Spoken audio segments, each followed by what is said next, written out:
ସାଙ୍ଗମାନେ ଆଜି ତୁ ମୋ ଆଖିର ତାରା ସିରିଏଲରେ ଦେଖନ୍ତୁ ତରୁଣ ତାରାକୁ କୁହେ ଯେଉଁ ପର୍ଯ୍ୟନ୍ତ ତମେ ନିଜକୁ ପ୍ରୁଭ୍ ନ କରିଛ ଏସବୁ ତମର କେବେ ବି ହେଇପାରିବନି।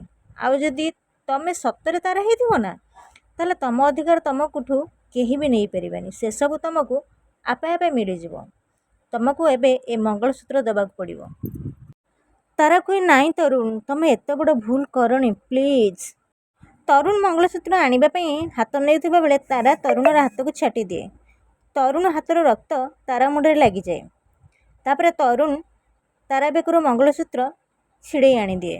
ତାରା ତରୁଣଙ୍କୁ କୁହେ ଅଗ୍ନିକୁ ସାକ୍ଷୀ ରଖି ତମେ ମୋତେ ବଚନ ଦେଇଥିଲ ତରୁଣ, ମୋ ଉପରେ ଆସୁଥିବା ପ୍ରତ୍ୟେକଟି ବିପଦକୁ ତମେ ସାମ୍ନା କରିବ, ସ୍ୱାମୀ ହେବାର ପ୍ରତ୍ୟେକଟି କର୍ତ୍ତବ୍ୟ କରିବ। ହେଲେ ଆଜି ନିଜେ ହିଁ ସେ ବଚନକୁ ଭାଙ୍ଗିଦେଲ।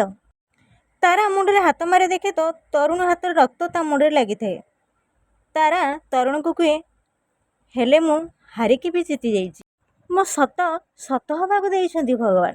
ଦେଖୁଛ କ'ଣ ଖଡ଼ୁସ, ତମେ ହିଁ ତ ମୋତେ ନିଜେ କହିଥିଲ ନା ଯେ ମୁଁ ଯଦି ତାରା ହେଇଥିବି ତାହେଲେ ମୋ ପାଖରୁ ମୋ ସିନ୍ଦୁର ଆଉ ମୋ ମଙ୍ଗଳସୂତ୍ର କେହି ବି ଛଡ଼େଇକି ନେଇପାରିବେନି।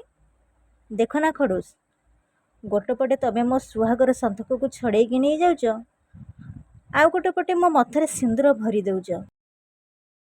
ଆଉ ଏସବୁ ଦେଖି ତରୁଣ ବହୁତ ଆଶ୍ଚର୍ଯ୍ୟ ହେଇଯାଏ। ଆଉ ସେଠିକି ନକଲି ତାରା ଆସି ତାରା ମଥାରୁ ସିନ୍ଦୁର ପୋଛିବାକୁ ଯାଉଥିବା ବେଳେ ତାରା ନକଲି ତାରାର ହାତକୁ ଧରି ନିଏ। ତାରା କୁହେ ଯିଏ ସିନ୍ଦୁରକୁ ସମ୍ମାନ ଦେବା ଜାଣିନି ସିଏ ସିନ୍ଦୁରକୁ ପାଇବା କେବେ ବି ହକଦାର ନୁହେଁ। ଏ ସିନ୍ଦୁର ମୋ ସ୍ୱାମୀଙ୍କ ନାଁର, ମୋ ମଥାରେ ଶୋଭା ପାଉଛି। ଆଉ ତୋ ଭଳି ପାପୀ ତାକୁ ଆଖି ଉଠି ଦେଖିଲେ ମୁଁ ତ ଆଖି ତାଡ଼ିଦେବି। ସାଙ୍ଗମାନେ ଆପଣମାନେ ଯଦି ମୋ ଚ୍ୟାନେଲରେ ନୂଆ ଅଛନ୍ତି ତାହେଲେ ମୋ ଚ୍ୟାନେଲକୁ ସବସ୍କ୍ରାଇବ୍ କରିଦିଅନ୍ତୁ ଆଉ ଛୋଟ ଲାଇକ୍ଟେ କରିଦିଅନ୍ତୁ, କାହିଁକିନା ମୁଁ ଏଇଭଳି ଭିଡ଼ିଓ ଆପଣମାନଙ୍କ ପାଇଁ ସବୁଦିନ ଆଣିଦେବି। ଜୟ ଜଗନ୍ନାଥ।